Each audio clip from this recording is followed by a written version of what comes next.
waaw.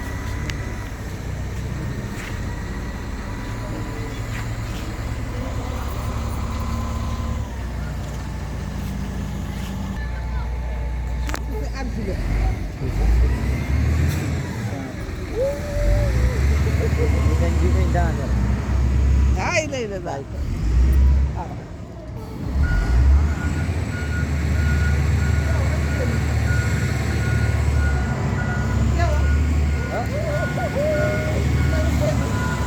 Tewo, defal ndànk. Boye, kaay, kaay.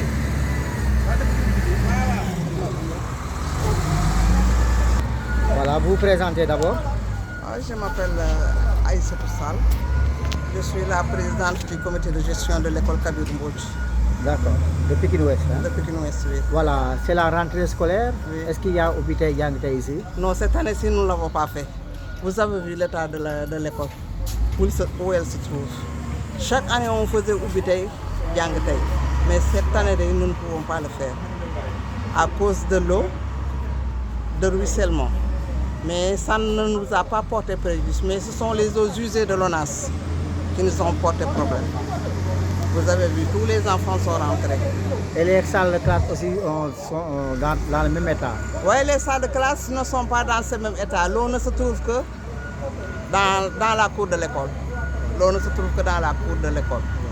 Chaque année, c'est un éternel recommencement concernant Kabir. Chaque année, depuis que Kabir Mbodj est Kabir Mbodj, chaque année c'est comme ça. Parce qu'ils ont construit l'école Kabir Mbodj dans un bas-fond. Ici, c'est un bas-fond. Tous les eaux de ruissellement de Pikine se déversaient ici. C'est pour cela que nous avons d'énormes problèmes. En tout cas, nous demandons à l'État qu'il rase l'école et soulever les classes. Parce que sans ça, ou bien de faire le pavage de l'école.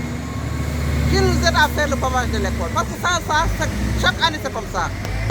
Cette année-ci, nous ne pouvons pas faire ubbi tey jàng tey. ci wolof tënkal ñu ko situation bi. waaw situation bi gis nga ko ni nga fekkee suñu école chaque année bi fi directeur bi ñu nekkee ak léegi moom bi monsieur Sow ñëwee ci école beeg léegi ubbi tey jàng tey la ñuy def mais ren moom mënuñu ko ndax gis nga état wu école bi fosse septique yëpp égout yëpp regard yëpp bu déversé ci école bi lay ñëw parce que bas-fond la fii bas-fond la dafa daan jël eau de ruissellement Pikine yëpp fii la daan tey daal defu leen année bi ubbi tey jàng tey. non tey mënuñu def ubbi tey jàng tey yaa ngi dégg machine yi gis nga machine yi fekk nga fi machine yi ñu ngi nii di liggéey depuis démb nag waa maire ngi fi li def nañ seen kéem kattan nit ki tamit lu mu am rek lay mën a def maire ñëw na démb guddi gi yëpp fii la ñu fanaan daanaka. léegi looy wax état bi ci situation bi école Kabir Mbodj. situation école Kabir Mbodj maire yi mënuñu ko attanuñu ko sax ndax li maire yi attanu ko. léegi lan moo ciy pexe. état la ñuy ñëw dimbale bu fekkee dañuy raser école bi yëkkati ko ba mu kawee parce que école bi ci bas-fond la nekk nañu ko yëkkatil ba mu kawee li maire yi mën daal def na ko wax dëgg yàlla ay la yéen def na ko waaye fii la mën am egg nañu dem wala ñu dimbale ñu gën ko xoos def ay pavage bu ko defee ndox mi mën a incliner dem ci avaloir yële mais bu dul loolu chaque année nii lay def ren nag am nañ lu ñu metti ñun parents d'élèves yi parce que dañ daan def ubbi tey jàng tey mais tey mënuñu def ubbi tey jàng tey.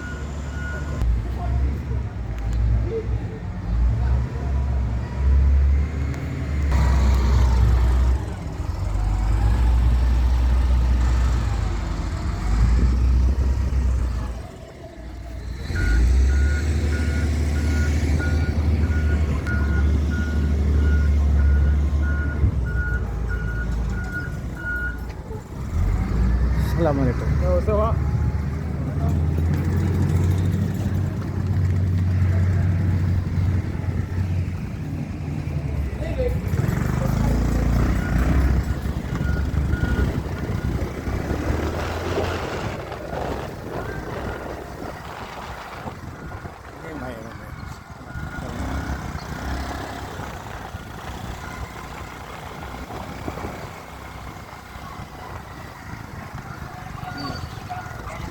naa ne yow moom yooyu lay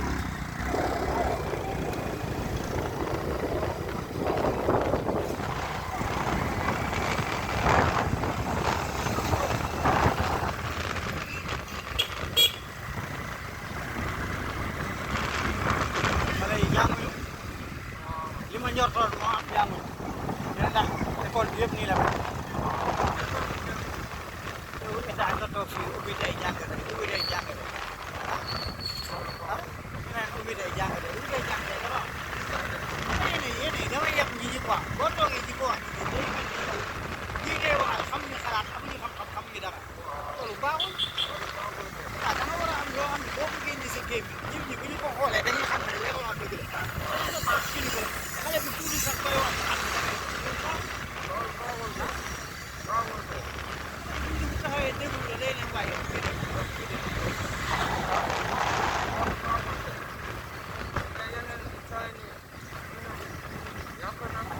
loolu yow boo toogee yow mag ñu xam ne ne ñu gën a bon ci xale toog xool la papa day fen loolu baaxul xool la ne papa day fen loolu baaxul quoi loolu baaxul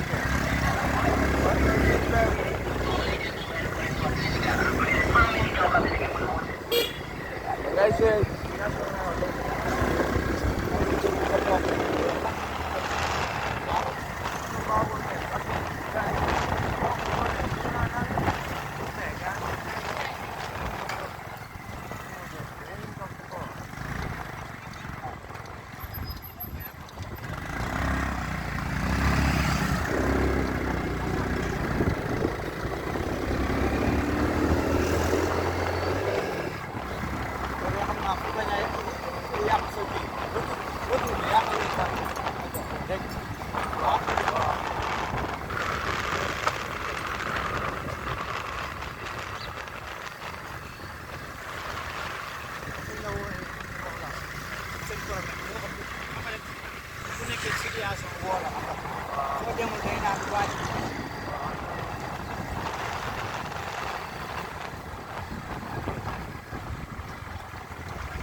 Baru lama.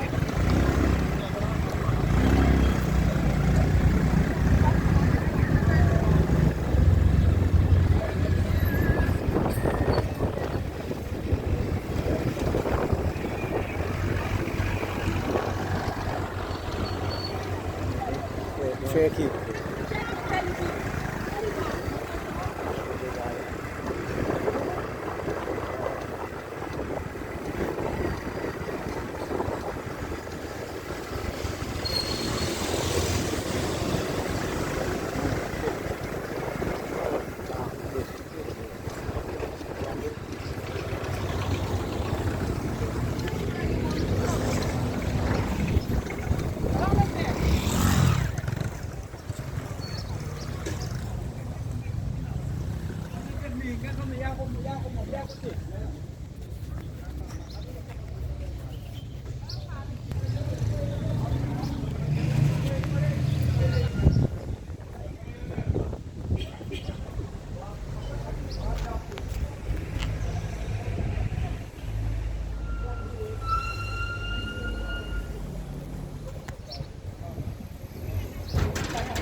Non.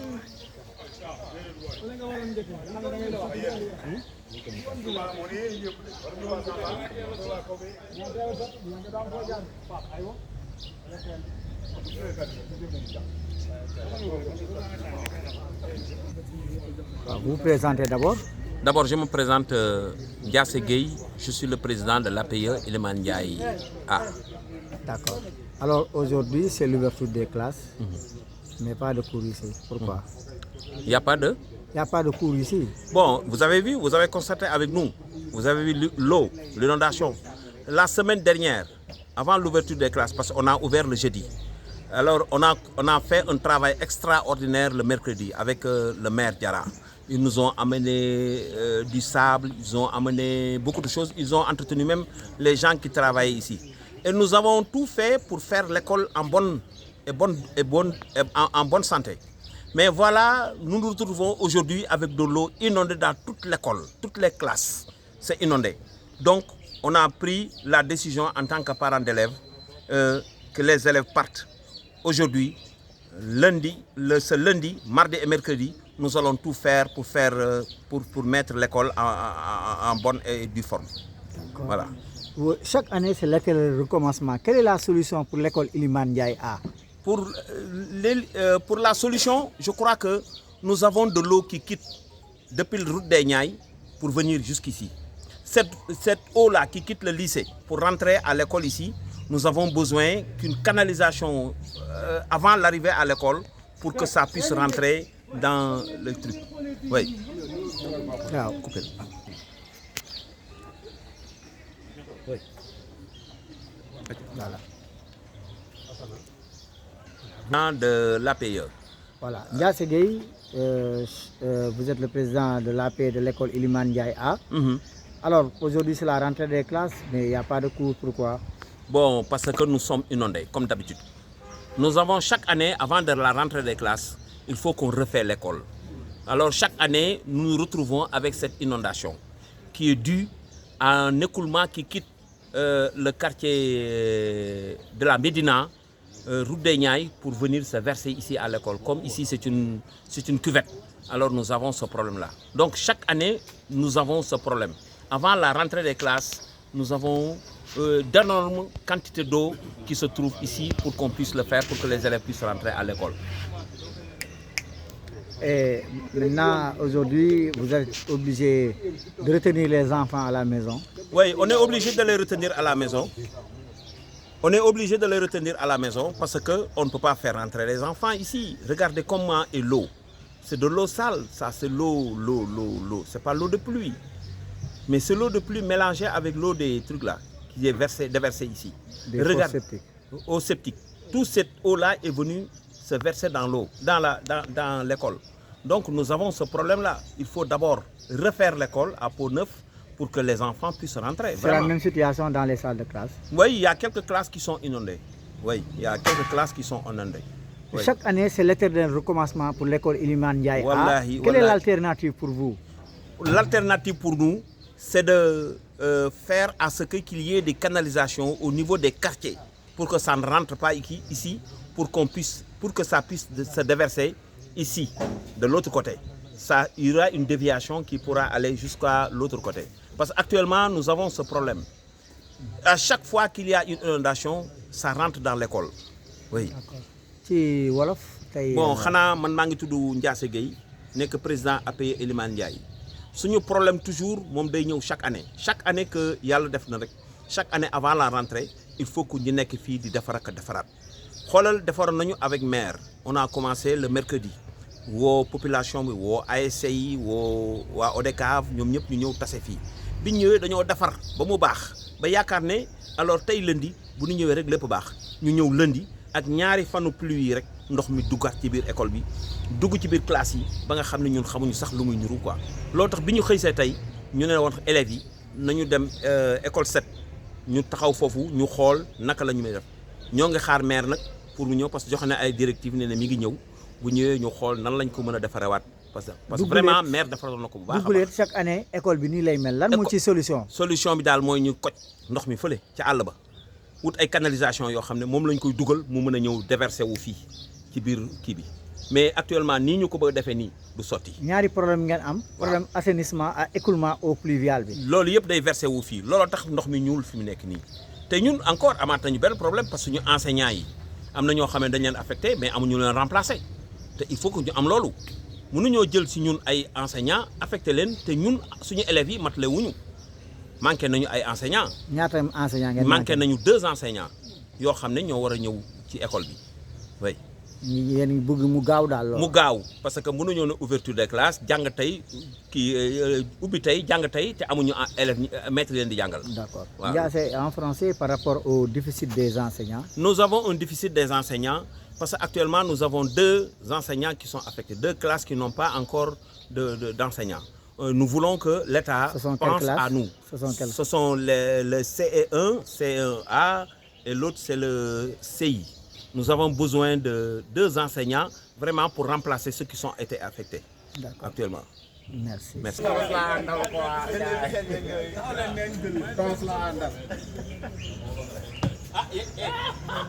Ousmane, il faut que fasse le gardien.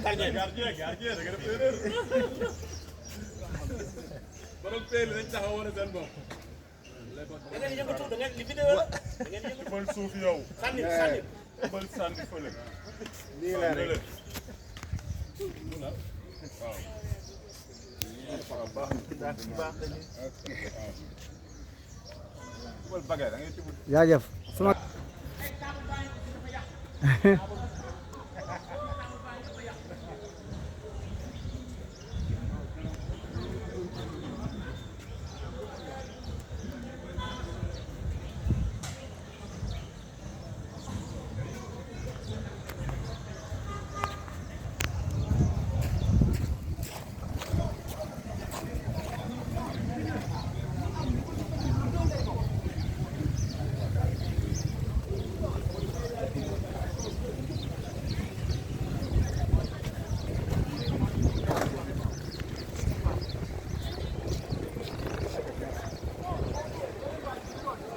waaw gis nga de daal yàqu na mais bon ci liggéey bi la bokk nag na ko àddina nag loolu la quoi ma demee sama kër gaanaka moom ma kii ko su ma demee sama kër moom